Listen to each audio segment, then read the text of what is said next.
Exercise 3A का question number 6 देखें। री right these fractions so they have a common denominators. First part है 1/2 and 1/4। हमने इन दोनों के डिनोमिनेटर्स डिफरेंट हैं, ये अनलाइक फ्रैक्शन है। उन्होंने कहा आप इनको दोबारा रिराइट करें, इनके कॉमन डिनोमिनेटर्स लेके आएँ।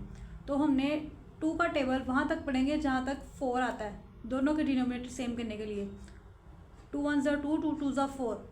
तो 2 2 4, तो 2 को ऊपर वाली वैल्यू के साथ भी मल्टीप्लाई करवाएंगे 2 के साथ, और नीचे वाली वैल्यू के साथ भी करवाएंगे। 1 × 2 and 2 × 2 and 1/4 as it is नीचे आ जाएगा।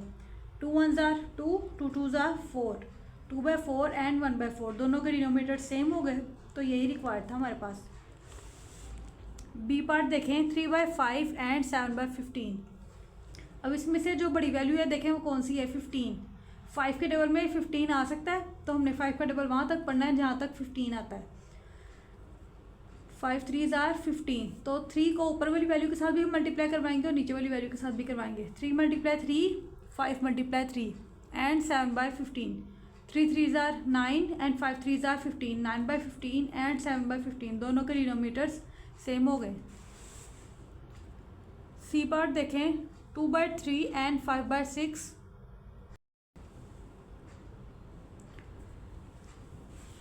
6 बड़ी वैल्यू है, इसमें हम 3 का टेबल वहाँ तक पढ़ेंगे जहाँ तक 6 आता है। तो 3 1 3, 3 2 6। 2 को ऊपर वाली वैल्यू के साथ भी मल्टीप्लाई करवाएंगे और नीचे वाली वैल्यू के साथ भी करवाएंगे। 2 × 2 और 3 × 2 एंड 5/6 एज इट इज़ आ जाएगा। 2 2 4, 3 2 6 एंड 5/6 दोनों के डिनोमिनेटर सेम हो गए।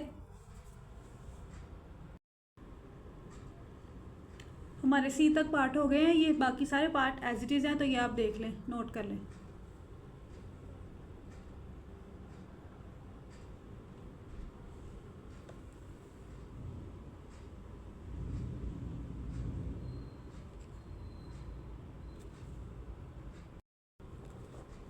क्वेश्चन नंबर 8 है हमारे पास, असेंडिंग ऑर्डर। पार्ट फर्स्ट है 4/5, 7/10 एंड 9/20। अब इनके असेंडिंग ऑर्डर राइट करने हैं। सबसे पहले हमने इनके डिनोमिनेटर सेम करने हैं। इनमें से सबसे बड़ी वैल्यू हमारे पास कौन सी है, 20। तो हमने फर्स्ट वाली वैल्यू का भी डिनोमिनेटर सेम करना है इसके साथ, और बी वाली वैल्यू का भी डिनोमिनेटर सेम करना है। तो 5 के टेबल में देखना है 20 कहाँ पे आता है। 5 1 5, 5 2 10, 5 3 15, 5 4 20।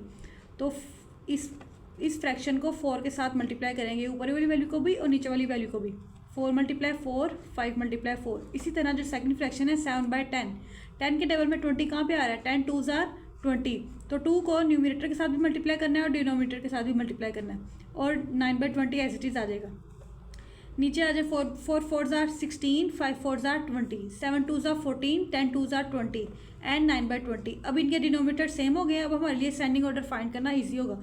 अब हम इनको असेंडिंग ऑर्डर में लिख लेते हैं। सबसे पहले हमारे पास असेंडिंग ऑर्डर में छोटी वैल्यू सबसे पहले आती है, तो 9 सबसे छोटा है, तो इसलिए 9/20 आएगा। फिर 14/20 एंड 16/20।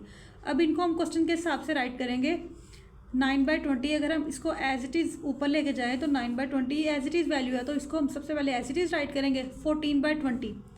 14/20 में हमारे पास वैल्यू है 7/10, तो हमने 7/10 राइट करना है। 16/20 की जो वैल्यू थी वो 4/5 थी, तो वो हमने 4/5 राइट करना है। बी पार्ट देखें।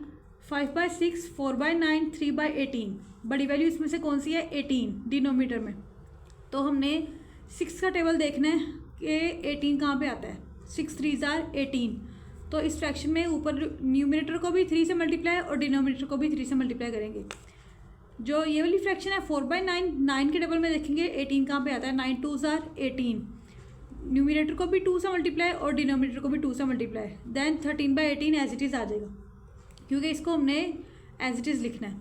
5 3 15, 6 3 18, 4 2 8, 9 2 18, 13/18 एज इट इज़।